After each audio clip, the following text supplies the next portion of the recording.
नमस्कार दोस्तों, एक बार स्वागत है आपका मेरे चैनल में। तो दोस्तों कभी-कभी हमारे मन में ऐसा ख़्याल आता है, आपके भी आता होगा, मेरे भी आता था कि हम लोग तो संपन्न हैं, हमें भगवान ने रहने के लिए घर दिया है, मकान, कपड़े, किसी चीज़ की हमें कोई कमी नहीं है, भगवान ने हमें सब कुछ दिया है। लेकिन कई लोग ऐसे हैं जिनके पास रहने के लिए मकान नहीं है, पहनने के लिए कपड़े नहीं है और उन बच्चों के पास जो कि अभी छोटे हैं, जिनकी उम्र अभी स्कूल पढ़ने की है, उनके पास उनके घर में आर्थिक स्थिति उनकी ऐसी ख़राब है कि वो स्कूल भी नहीं जा पाते हैं। कैसे रहते होंगे, कैसा उनका जीवन है? आज मैं आपको एक ऐसी संस्था के बारे में बताने जा रही हूँ, जिसका उद्देश्य केवल बाँटना है, दूसरों की मदद करना है। चाहे योग के माध्यम से दूसरों को स्वास्थ्य बाँटें या फिर आर्थिक स्थिति कमज़ोर होने वालों की मदद करें, चाहे किसी भी रूप में हो। तो दोस्तों ऐसी एक संस्था है, जो कि गरीब बच्चों की मदद करती है, जिनके परिवार में आर्थिक स्थिति बहुत ही ख़राब है, वो स्कूल नहीं पढ़ सकते, तो ऐसे बच्चों का दाखिला स्कूल में कराया जाता है, उसका सारा खर्चा हमारी संस्था करती है। और दोस्तों कुछ संस्थान ऐसे हैं जहाँ पर किसी भी प्रकार की कोई कमी पेशी होती है तो हमारी संस्था उनको वो सामान देकर उनकी मदद करती है। चाहे उनकी डिमांड कैसी भी आती है तो वो उनकी डिमांड को पूरा करने की कोशिश करती है। तो दोस्तों आज हमारी संस्था के और भी आगे प्रस्ताव हैं, जैसे कि एक स्कूल खोलने की सोच रहे हैं, एक ओल्ड एज होम बनाने जा रहे हैं।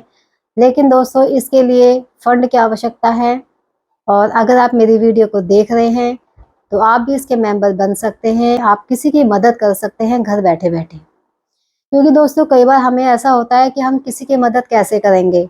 हमें कुछ माध्यम चाहिए, हम अकेले जाकर इतना बड़ा काम नहीं कर सकते, तो हमें एक संगठन की आवश्यकता होती है। तो हमें अगर कुछ करना है, दूसरों की कुछ मदद करनी है, तो आप भी अपना सहयोग इसमें दे सकते हैं। इसका टेलीफ़ोन नंबर डिस्क्रिप्शन बॉक्स में दे दूँगी, आप उनसे कॉन्टैक्ट कर सकते हैं और इस संस्था को आगे बढ़ा सकते हैं। और अपने क्योंकि ईश्वर कहता है कि तुम दूसरे का भला करो, मैं तुम्हारा भला करूँगा। तो दोस्तों जब किसी गरीब के चेहरे पर एक मुस्कान आती है, तो हमारा दिल बाग-बाग हो जाता है और हमें उसकी दुआएँ मिलती हैं। तो दोस्तों हम भी चाहते हैं कि हम किसी की मदद करें, तो हमें एक इतना अच्छा माध्यम मिला है तो हम कोशिश करेंगे कि हम दूसरों की मदद कर पाएँ। अगर आप वीडियो को देख रहे हैं तो आप जल्द से जल्द मेंबर बनें और हमारी संस्था को आगे पहुँचाएँ।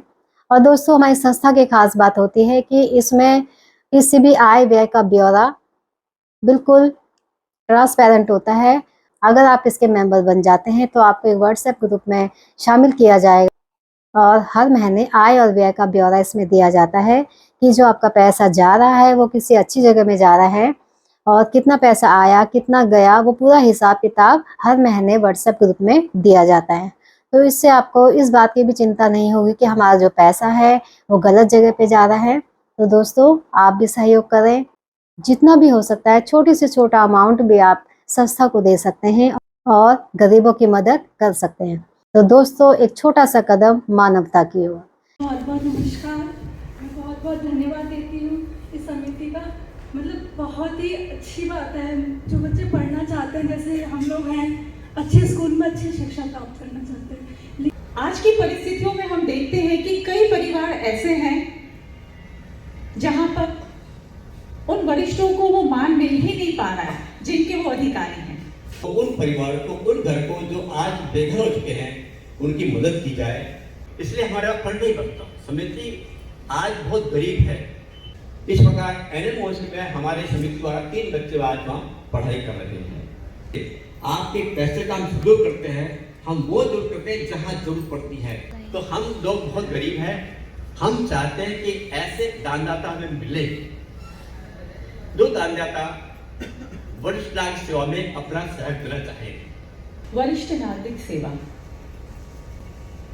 सबसे पहले मैं अपने आप से ये सवाल करना चाहूंगी कि क्या मेरे घर में जो बुजुर्ग हैं,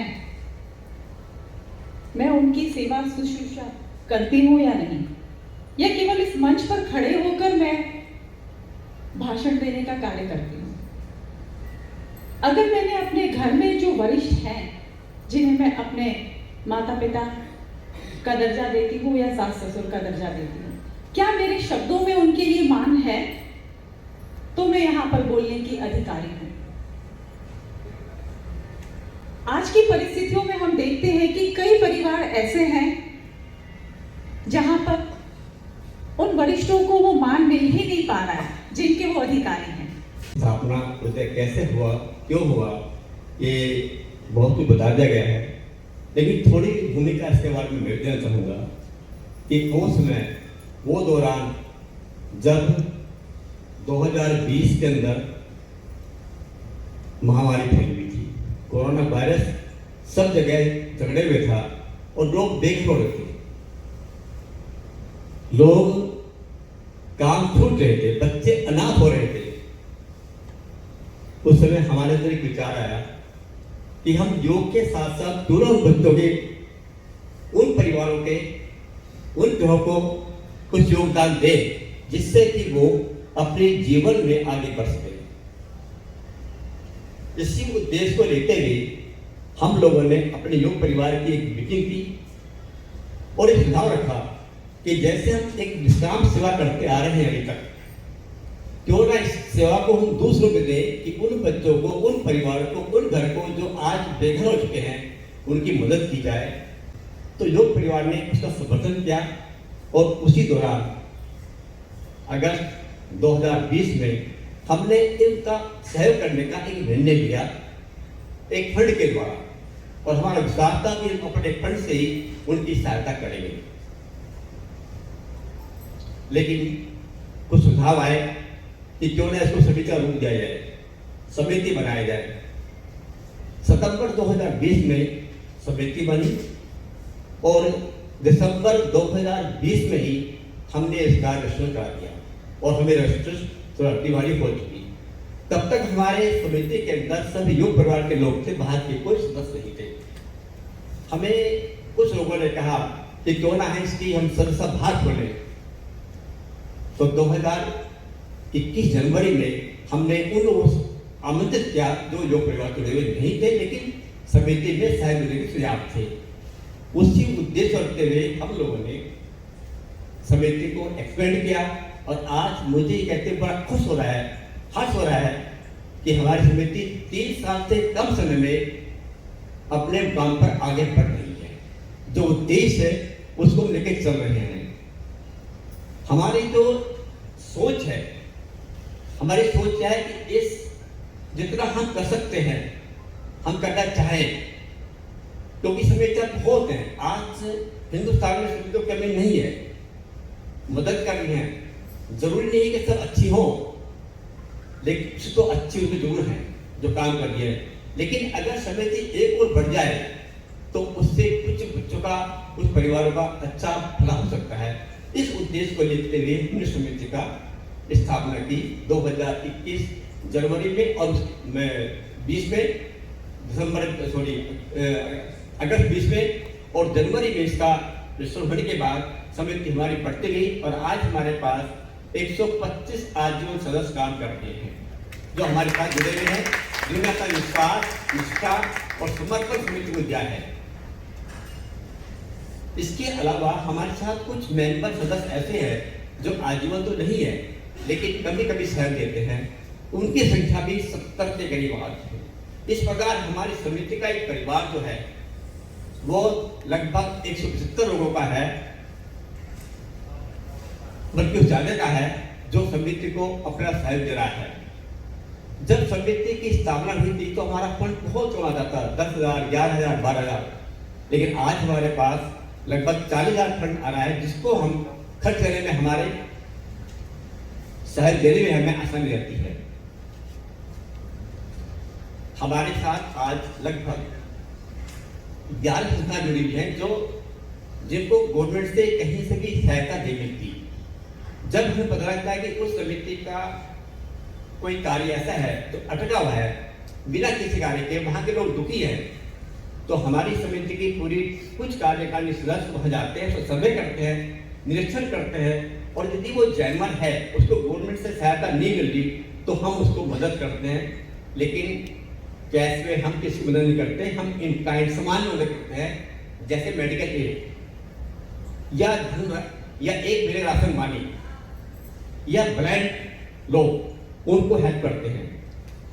इनके साथ साथ करते करते हमारे लिए विचार आया कि समिति जो हम सहायता कर रहे हैं उन लोगों का जो कुष्ठ रोगी है, अंध रोगी है, अनाथ बच्चे हैं, यह समाज से बहुत ही नीचे श्रेणी के लोग हैं, उनके अलावा हम क्यों ना अपने देश के उन बच्चों का भविष्य सुधारें जो बच्चे आज पैसे की वजह से पढ़ नहीं पा रहे, जिनका पढ़ाई रुकी हुई है। जरूरत क्या क्यों नहीं पढ़ रहे? क्योंकि हमारे पास पैसा नहीं है, हम अच्छे स्कूल में बच्चों को नहीं पढ़ा सकते, गवर्नमेंट स्कूल में पढ़ाई नहीं होती, ये सब जानते हैं। और वहाँ पर आज सिस्टम ठीक नहीं है। यदि बच्चे आज पढ़कर आगे बढ़ेंगे तो हो सकता है कि इनका भविष्य बन जाए। इस उद्देश्य की पूर्ति के लिए हम लोगों ने पिछले वर्ष केवल 4 बच्चों का चयन किया, इच्छा किया। अब हमारे समिति द्वारा 8 बच्चों को हम सहयोग दे रहे हैं और बच्चे अच्छे स्कूल पढ़ रहे हैं। उसके लिए मैं सबसे पहले धन्यवाद देना चाहूँगा NN मोहन की प्रिंसिपल श्रीमती श्री शर्मा जी का, जो हमें बहुत सहयोग देती है। जब भी हमने उनको बच्चे भेजने की कोशिश की, उन्होंने हमें सहयोग देने में कोई कोताही नहीं की। हमेशा बच्चों की पूरी जो दाखिले फीस है वो माफ करती है, जो ट्यूशन फीस है उसमें वो हमें 20%, 30% तो रिबेट देती है। बच्चों को बुक्स भी देती है। समिति को वहाँ बच्चे लेने में उसको बहुत खुशी होती है और वो बच्चों का ध्यान रखती है। इस प्रकार NN मोहन में हमारे समिति द्वारा 3 बच्चे आज वहाँ पढ़ाई कर रहे हैं। हमारी अभी जो एक बैठक होती है हर महीने, मासिक बैठक होती है, उसमें विचार आया था क्यों ना हम ऐसे एक संस्था का स्थापना करें स्कूल की, जो निःशुल्क बच्चों को शिक्षा दे सके, मिनिमम एक सैलरी के ऊपर, मिनिमम फीस के ऊपर, कम से कम 100 रुपये या 50 रुपये पर। जो बच्चे गरीब झुग्गी झोपड़े बच्चे पढ़ रहे हैं, उनके माँ बाप क्या करते हैं, जब बच्चा 10 साल का होता है, 12 साल होता है, उसको काम में लगा देते हैं। पढ़ा पाते नहीं क्योंकि माँ पैसा नहीं है, पैसे की जरूरत है उनको, इसलिए बच्चों को काम में लगाते हैं। जब बच्चा 12 साल का काम करेगा तो उसका भविष्य क्या होगा? इस उद्देश्य को रखते हुए हमने ये निर्णय किया है कि हम वसुंधरा के आसपास जो जे कॉलोनी है वहां पर उन बच्चों को हम मिनिमम फीस पर पढ़ाई देनी शुरू करें। ये समिति का उद्देश्य है।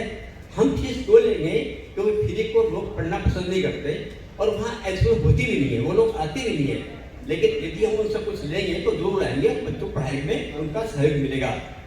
तो हमारा उद्देश्य है कि आने वाले वर्ष में अप्रैल 2024 से हम उस दिशा में काम कर रहे हैं कि समिति के द्वारा ऐसे स्कूल खोले जाए पार्कों में या किराए बिल्डिंग लेके, जहाँ पर हम उन बच्चों को जो जे क्लस्टर के बच्चे हैं, झुग्गी झोपड़ी बच्चे हैं, उनको पढ़ाई में सहयोग दे सकें।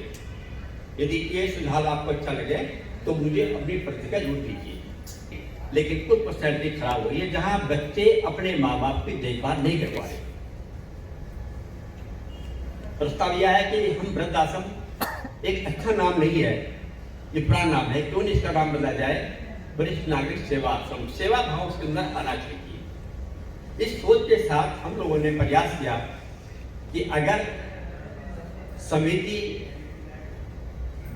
का इस ओर कदम बढ़े तो उन लोगों की जो आज माँ बाप बेसहारा है, बच्चे सहायता नहीं कर पा रहे हैं, वो बच्चे अपने माँ बाप देखने में समय नहीं है, उन दोनों सर्विस करते हैं और समय है तो भी हेल्प करने के लिए तैयार नहीं है, तो उन बुजुर्गों को, उन सीनियर सिटीजन को हम अपनी संस्था द्वारा एक ऐसी जगह का निर्माण करें जहां उनको मदद कर सके। समिति का ये उद्देश्य अगला होना है। इसी रूपरेखा में हम लोग बार बार बात करते हैं और हमने एक फंड बनाया इसलिए, तो अभी विपी ने बताया कि 73,000 कुछ पैसा हमारे इस फंड में लगभग आ चुका है। कुछ लोग ऐसा करते हैं कि जब कोई फंक्शन होता है हमारे परिवार में तो एक मुफ्त राशि उस फंड में डाल देते हैं, जिससे वो फंड हमारा बढ़ता रहता है। उस फंड को हम खर्च नहीं करते, लेकिन सीए के अनुसार, अकॉर्डिंग टू लॉ, समय के लॉ के अनुसार हमें जो फंड हमारे पास हर महीने आता है उसका लगभग 80% हमें डोनेट करना ही होता है। ये गवर्नमेंट के रूल्स हैं और सीए के द्वारा हम इसको ऑडिट करते हैं। जब हमें ये इस लिमिट के अंदर बंधे हुए हैं, तो हमारा प्रयास रहता है कि हम साल भर के अंदर जो भी हमारा फंड आता है उसका 70% 80% हमारा फंड सहयोग राशि में चला जाए और हम काम करें। इसलिए हमारा फंड नहीं बनता। समिति आज बहुत गरीब है, बिल्कुल गरीब है। समिति की जो लाइन है वो ब्यूरो समाज की तरह है। तो हम लोग बहुत गरीब हैं। हम चाहते हैं कि ऐसे दानदाता हमें मिले, जो दानदाता वरिष्ठ नागरिक सेवा में अपना सहयोग देना चाहे। हम उनका आभार प्रकट करते हैं। इसके करने के 2 रूप हमारे दिमाग में आते हैं। एक रूप तो यह है कि क्यों ना इसका ट्रस्ट बनाया जाए। यह समिति अपने द्वारा उस अभियान चलाए।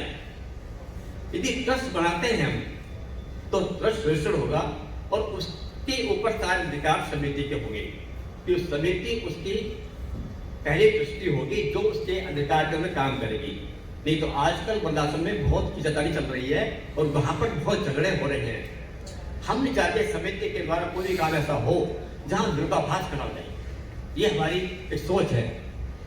हम दुरुपयोग नहीं करते, आपके पैसे का हम सदुपयोग करते हैं। हम वो जरूरत करते हैं जहां जरूरत पड़ती है, और किसी को भी हम फंड उनके कैश नहीं देते। हम फंड उनके अकाउंट में डालते हैं, बैंक अकाउंट में डालते हैं। कभी किसी भी बच्चे की फीस हमने आज तक कैश में नहीं दी किसी को भी। हम देते हैं उनके स्कूल के में फीस आती है और वहाँ से चिप लेने के लिए हमारी कार्यकारिणी सदस्य किरण जी और रीता जी कलेक्ट करती हैं और रसीद लाके वो सामने को देती हैं। कितना बड़ा नेटवर्क हमारा काम कर रहा है, केवल 15 लोगों का। एक मुहिम है ऐसी जो बहुत आगे जाएगी, लेकिन आप लोगों के सहयोग से बूंद बूंद से घड़ा भरता है।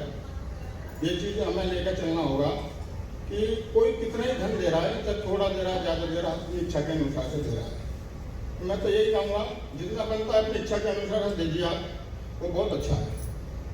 और जो वरिष्ठता की बात आ रही थी कि आने वाला समय बहुत ही जरूरी है, क्योंकि भविष्य बहुत खराब होता जा रहा। बच्चे सहयोग करने के लिए तैयार नहीं है, चाहे मेरे हों चाहे आने वाले समय में आपके हों। तो ये बहुत अच्छी मुहिम है, ये भी आप चलाइए। इसमें जितना भी सहयोग होगा, आज मैं कह के जा रहा हूँ अभी इसी महीने के अंदर कम से कम 10 बंदे में जुड़वाऊंगा अपने साथ में। वैसे मैं पहली बार आया मीटिंग में, अभी तक मैं आया नहीं था, तो बड़ा अच्छा लगा मुझे सुनकर। क्योंकि हम जैसे लोग जो अपनी दुनिया में मस्त रहते हैं, उनको ये नहीं पता कि कहाँ पे क्या हो रहा है। सुबह जाते हैं और रात को वापस आते हैं। आज आपने बुलाया तो देखा कि कितने बच्चे जिनका भविष्य आप लोग बदल रहे हैं, कितना अच्छा काम कर रहे हैं। तो एक अंदर से बड़ा अच्छा फील आया और मन करता है जोड़ने के लिए। मैं एक सजेशन देना चाहूँगा कि आप लोग हर बार ऐसे मुझ जैसे कुछ 10-15 गेस्ट को बुलाया कीजिए, वो 100% जुड़ेंगे आपसे। रही बात ओल्ड एज होम की, जो ओल्ड एज होम वाला कॉन्सेप्ट है वो सही मायने में आप देखें तो ग्लोबलाइजेशन का दौर है। हम अभी कहते हैं कि जो बच्चे टेक केयर नहीं कर रहे अपने माँ बाप की, बट मैं दूसरी बात बोलूँगा कि आज की डेट में बच्चे चाह के भी टेक केयर कर नहीं सकते। आपने उनको एजुकेट किया है तो वो आपके पास नहीं रह पाएंगे, बिकॉज दुनिया बहुत छोटी हो गई है। तो हम ओल्ड एज होम जो बोलते हैं तो हम पैसे वाले लोग हैं, तो हम क्या करते हैं कि एक छोटा सा एक एरिया डेवलप कर दिया और कुछ बुजुर्ग लोग जिनके पास खाने पीने को कुछ नहीं, उनको वहाँ पे ले जाके छोड़ दिया। बट क्यों नहीं उसको ऐसे करें कि एक ऐसा होम बनाएं, क्योंकि हम भी तो आइसोलेट हैं, हमारे बच्चे भी तो चले जाते हैं, तो 2-4 दिन के लिए सही हम जाके वहाँ पे रुके उनके साथ। जब हम खुद को जोड़ पाएंगे तब हम उनकी सही से हेल्प कर पाएंगे। तो इसमें जहाँ तक मेरे सहयोग की बात है, मैं ऑफर देना चाहता हूँ कि आप लोग आएँ, एक बार देखें जगह को। अगर लगता है कि आपको जगह अच्छी लगती है तो उसमें जो मेरी प्राइस है वहाँ पे लैंड की, उसका मैं 50% पे आपको दे सकता हूँ। और जितने दिन में आप चाहें उतने दिन में पैसा दें। अभी आप चाहें तो उसको रजिस्ट्री कराएं, कंस्ट्रक्शन करें और उसको इंस्टॉल करें। बहुत बहुत नमस्कार। मैं बहुत बहुत धन्यवाद देती हूँ इस समिति का। मतलब बहुत ही अच्छी बात है, जो बच्चे पढ़ना चाहते हैं जैसे हम लोग हैं, अच्छे स्कूल में अच्छी शिक्षा प्राप्त करना चाहते हैं, लेकिन दिक्कत है पैसे की ही दिक्कत आती है सबसे बड़ी, और सरकारी स्कूल में ऐसी शिक्षा नहीं मिल पाती है। लेकिन हम बहुत खुश हैं इन सभी समिति ने मेरे भाई का NN मोहन में एडमिशन कराया है। वो बहुत अच्छे से पढ़ाई कर पा रहा है, अच्छी शिक्षा प्राप्त कर रहा है, इसके लिए बहुत बहुत धन्यवाद।